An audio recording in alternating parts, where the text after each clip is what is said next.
waliumia, na ningetaka kusema kwa wale askari waliumia kwa hiyo siku ya fujo, poleni, poleni, poleni sana.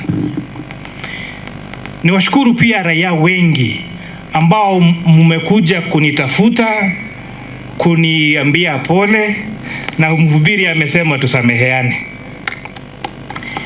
Lakini hata tukisameheana, mimi sitaruhusu mtu yeyote kuharibu mali ambayo mimi naamka kila siku kutafuta. Hiyo tukubaliane, si ndio hiyo? Ukitaka kukuwa na msimamo tofauti wa kisiasa, wa policy ya serikali, kuna ile njia ambao unafaa kutofautiana nayo. Lakini kwenda kuharibu mali ya mtu binafsi na siyo ya serikali, hiyo hapana. Hiyo hatutakubali. Kwa wale ambao walijipata hiyo siku, kwa sababu niwaambie wa Kenya, hiyo siku ni kama sijui nini ilikuwa imeingia watu. Wale ambao walikuwa na maoni kabisa mazuri, ambao walikuwa wanaona ni kama nchi yao haiendeshwi jinsi ambavyo wangetaka, walijitokeza kwa amani na wakasema yale ambao walikuwa wanataka kwa amani. Lakini katika hao kujitokeza kukaja wakora wengine ambao waliua polisi, ambao waliharibu mali ya watu, ambao walikuwa wanataka kuharibu hata sisi maisha yetu, kwa sababu wengi walikuwa wanasema ati sijui tukionekana tuwawe. Hao sio watu ambao wanataka nchi yetu iende mbele. Yale ambao Mheshimiwa Rais alisema angetaka Wakenya wangetaka yaondolewe.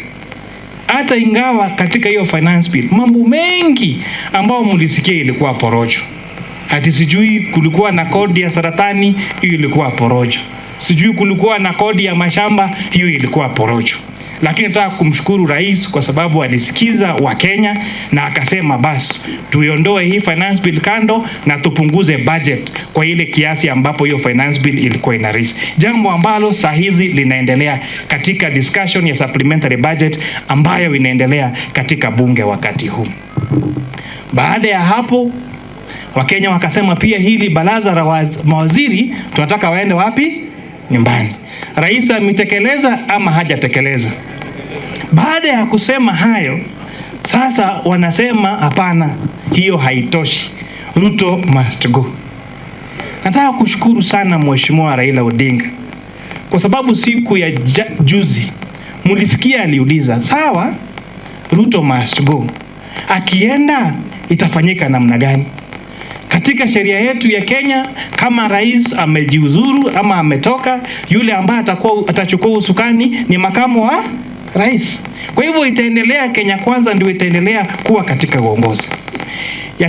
Ya tatu, hatuwezi kuwa tunasema tufuate sheria, lakini bado sisi ndio tunataka kuvunja the same constitution. We cannot say that we must be governed by the Constitution of the Republic of Kenya and be the same people who want to break that constitution.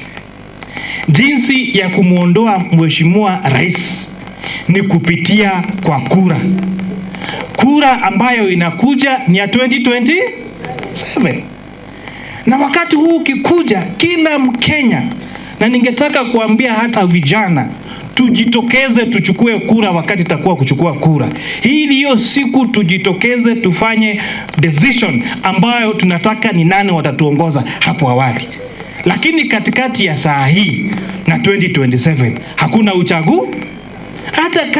Hata kama tungetaka kufanya uchaguzi, hatuna hata commissioners wa IEBC.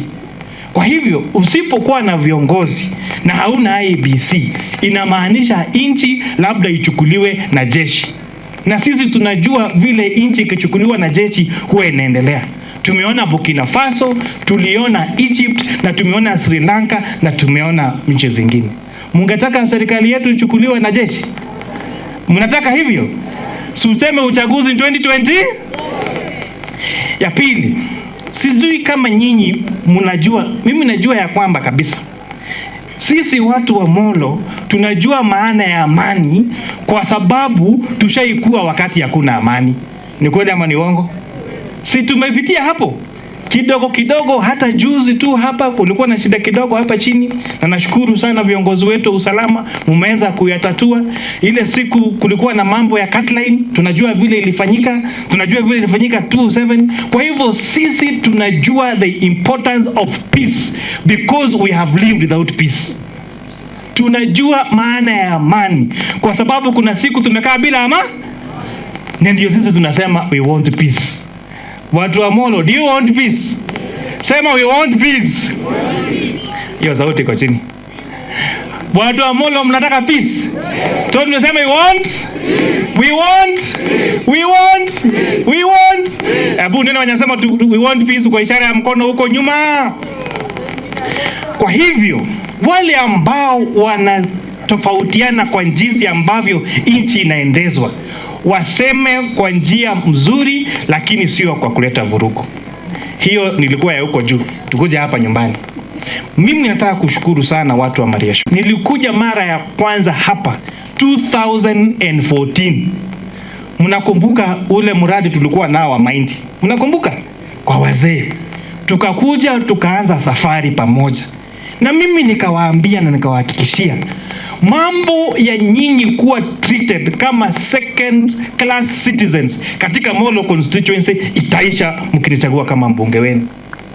Ulikuwa unaenda shule hii ya Mariashoni Primary School, kwa hiyo miaka yote CDF ilikuwa hakukuwa shilingi hata moja imekuja hapa Mariashoni Primary School. Ni ukweli ama ni uongo? Sasa tumefanya renovation ya hiyo shule nusu, na watoto wakifunga mwezi wa 8 tutafanya renovation ya hiyo madarasa ingine 8 ikuwe yote na tiles katika hiyo shule ingae kama zile shule zingine ambazo ziko. Nikawaambia hapa Mariashoni hakuna any boarding school ya secondary, kwingine ziko. Tumeweza kujenga dormitory hapa Mariashoni Secondary School, tumenunua vitanda, tumenunua blanketi, tumeweka ukuta. Hata hiyo gate mwalimu unasema tutabadilisha, tutaiweka ili watoto wetu wasichana kuanzia Januari ya mwaka kesho kuanza boarding hapa katika Mariashoni Secondary School. Na pia tuweze kukaribisha watoto wa sehemu zingine za nchi ya Kenya ili tuweze kuishi kama jamii moja ya Kenya, kwa sababu mahali ambapo tunaelekea, wakati shida zinatupata, wakati bei ya unga inapanda, haipandi kwa Mkikuyu ama kwa Mugik ama kwa Mkipsis ama kwa Mtugen, inapanda kwa kila mtu. Kwa hivyo tukitengeneza serikali yetu na tuweze kupanga mikakati mizuri, nchi yetu yote itaendelea na hakuna hata mtu mmoja atadhani ama ataona kama amekandamizwa. Kule chini ukianzia kule Oinoptich tumeweza kupea madarasa huko na tunaendelea pia, kuna zingine zinaendelea 3 hapo. Kiplemei Primary School nimewasikia, tutaongezea madarasa mengine 2 katika hii budget ambayo tunaanza 24-25. Ukienda pale shule ya Ndoswa, niliwaambia watu wa Ndoswa, hiyo aibu ya hiyo nini ambao tutatoa. Tumeanza na first 3 classes, hizo zingine zimebaki 3, tunaenda kutoa zote. Hiyo shule itang'aa kama ndio hata wao wajisikie wao ni wananchi wa hapa nchi yetu ya Kenya. Watu wa Ndoswa tukakubaliana kwamba hiyo shule ili iendelee tunahitaji maji. So tumeweza kuchimba borehole hapo Ndoswa ili uweze kupata maji, na pia kwa sababu hiyo shule iko na shamba kubwa na najua hapa watu wengi mko na talent ya kukimbia, tunataka kujenga a sports academy hapo ya kukimbia hapo katika Ndoswa, ili vile unasema tourism, tuone wengine vile wanaenda kutrain kule Kirenget, hawatakuwa wanaenda Kirenget, watakuwa na trainia hapa katika shule yetu hapa ya Ndoswa. Sio ni maendeleo? Mambo ya stima, wakati mlinichagua nikuwe mbunge wenu, only 17% ya watu ya Mariashoni walikuwa na stima. Sasa tumeng'ang'ana. Na mimi ukiniona kule nikitetea serikali, mimi pia najua kutetea watu ya mambo ya stima. Oinoptich Center stima pale inaendelea, contractor wako anafanya kazi. Kule Kapkein Village wako na stima, mpango inaendelea. Tuyabai Village wako na stima, mpango inaendelea. Kamungei Village, na hii si story, ni mambo ambayo inafanyika nini? Sahi. Ukienda Ndoswa village pia contractor amepewa kazi ya kuweka stima huko. Ukienda Lawina primary haikuwa na stima, kuna contractor wa kuweka stima Lawina primary. Chaimoto village pia huko kwa mara ya kwanza wataenda kuona stima. Ukienda Kondamet, uende Mawe Mbili, uende Daraja Mungu, huko kote kuko na contractor ambaye analeta stima katika hiyo vijiji yote. Kuna ingine imebaki. Kuna Kapsinandet, kuna Vikingi, kuna Kiptunga, kuna Kaprokato pale juu, hiyo bado haijafika. Na katika sasa bajeti hii ya 24-25 tutaweza kuweka pesa ya kuhakikisha kwamba hizo vijiji zote zimepata stima. Mambo ya barabara. Kila wakati nikija hapa Mariashoni nilikuwa na kwamba nikifanya kampeni, vijana wakanisukuma. Siku nyingine tulipatana na huyu mzee Njala. Siku moja tulipatana na Njala pale. Siku hizi naona amepunguza nini. Sasa Njala ilikuwa imefika hapa. Akaniambia, wewe Kipto yote tutakupea kura. Siku nyingine ukikuja ukwame tutakunyorosha viboko.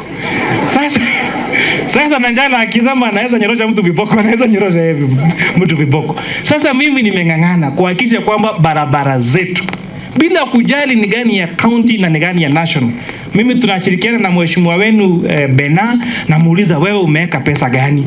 Aniambia mimi niko na hii mbili, na mimi namwambia nipe hii nyingine mimi nikutengenezee. Tunakuja tunafanya grading, tunaweka maraming, na kwa mara ya kwanza umeona roller inakuja ina roll, barabara inakaanywe. Hiyo ni maendeleo ama si maendeleo? Zile barabara ambazo tumeweza kuzifanya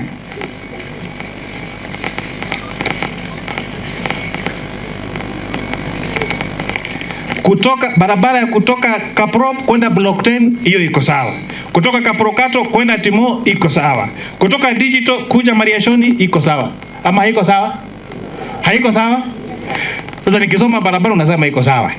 Kaprop kwenda Block 10, Kaprokato kwenda Timo, Digital kwenda Mariashoni, Elbagon kwenda Mawe Mbili, Kaprokato kwenda Kapsinandet, Digital kwenda huko kwa Kirepei kwa kijiji, hiyo ya Munyokwa. Sasa hizo zingine ya Munyokwa bado. So hiyo basi ni mvua, contractor atakuja mvua ikipungua kidogo. Kumbe mko ngangari hivyo.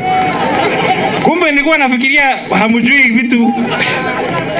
Kuna barabara nyingine ambayo mmeomba kutoka Kaprokato kwenda Block 10, kutoka Katonyo kwenda Mawe Mbili, na hiyo daraja kuweka hiyo daraja ya kuvuka kutoka Kitayo kwenda Mawe Mbili, kutoka Full Gospel kwenda kwa rafiki yangu kule Karegu, na kutoka daraja kwenda Timo. Na hizo zingine ambazo mmetaja ya kwenda shule ya grade primary, hizo kabla ya mwisho wa mwaka zote zitakuwa zimetengenezwa, na hiyo ni ahadi na wapa. Mambo ya shule, mambo ya watu wa Kapsinandet mmesema boa liko, lakini mnataka pipe. So hiyo kazi ikimalizika mimi naletea pipe ili mkunywe maji kama Wakenya mwingine mjisikie hata nyinyi kama mko town. Si ndio hiyo? Mambo ya mashule, watu wa jamii ya Ugek nimewasikia.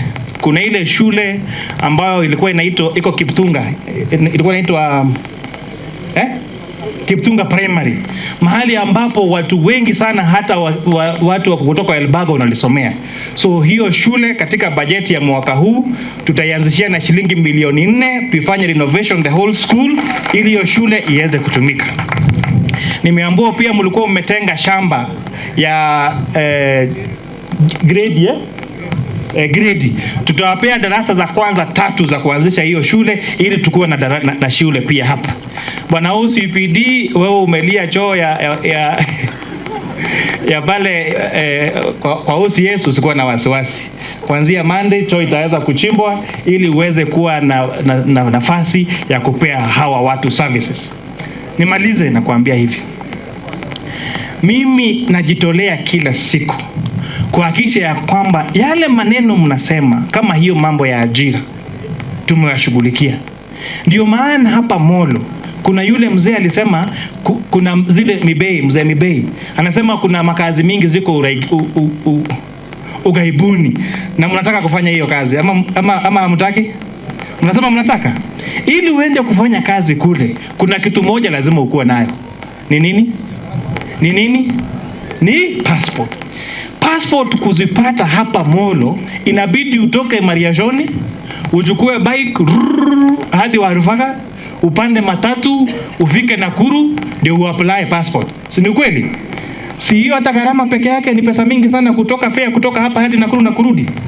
Sasa mimi najenga huduma center hapa Molo Town, na hiyo huduma itakuwa na passport application center. Kwa hivyo mambo ya passport hakuna kwenda Nakuru tena, hakuna kwenda Nairobi tena, itakuwa wapi? Hapa Molo. Hiyo ni maendeleo ama si maendeleo? Mheshimiwa Rais ameongea kuhusu digital jobs. Ile unasema unafinya kompyuta inatoka nini? Sasa nyinyi watu wa Mariashoni mko na bahati, kwa sababu nyinyi ndio mtakuwa wa pili katika Molo constituency kukuwa na ICT hub hapa Mariashoni Center. Hili vijana wetu wakuje watrainiwe mambo ya ajira, mambo ya hiyo kazi, ili mtu asiseme ati hakuna kazi. Those digital jobs tutazileta hapa katika tutakuwa na ICT hub hapa. Kuna ingine Elbagon katika hiyo huduma center, kunayo inaendelea katika ghorofa ya kwanza ya hapo huduma center, na ingine pale Sachangwan, ili tuhakikishe ya kwamba those digital jobs zimefikia hapa wananchi hapa.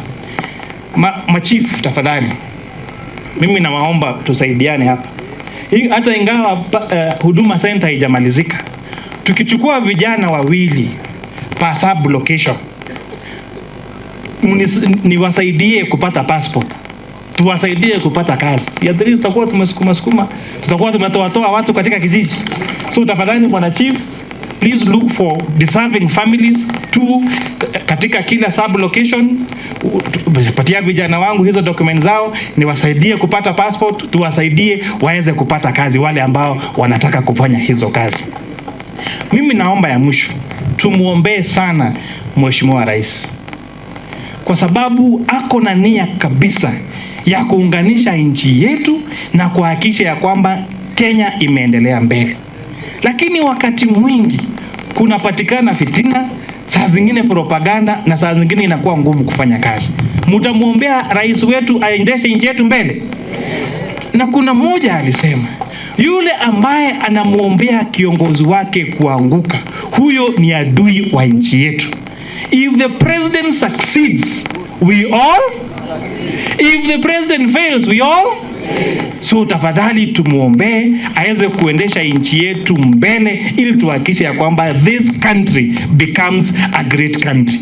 Na Kenya ikikuwa a great country, Molo will be a great constituency. Asanteni na Mungu awabariki. Na hii mkutano tumefanya siku ya leo, mimi nataka tufanye annual meeting hii baraza hii kila mwaka. So at a time like this next year tukuje tuulizane maendeleo yenye tulisema hiyo wakati